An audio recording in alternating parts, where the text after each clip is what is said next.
রাসূল সাল্লাল্লাহু আলাইহি ওয়াসাল্লামকে আবার জিজ্ঞেস করা হয়েছে যে রাসূল আল্লাহর কাছে সবচেয়ে উত্তম ব্যক্তি কি?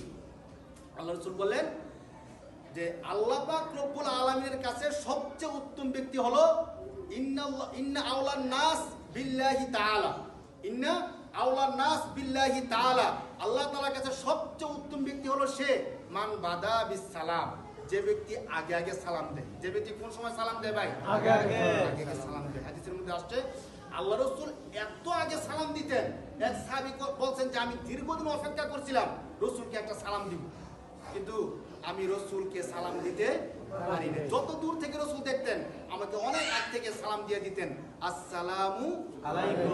কি একটা সুন্দর আদর্শ, ভালোবাসা বৃদ্ধি পায়, আমাদের মধ্যে আত্মীয়তার সম্পর্কটা গভীর হয়, আমাদের দোয়া পড়া হয়ে যায়, এবং এই সালামের মাধ্যমে আমাদের শান্তি, রহমত, বরকত সব কিছু হয়ে যায়। সুবহানাল্লাহ।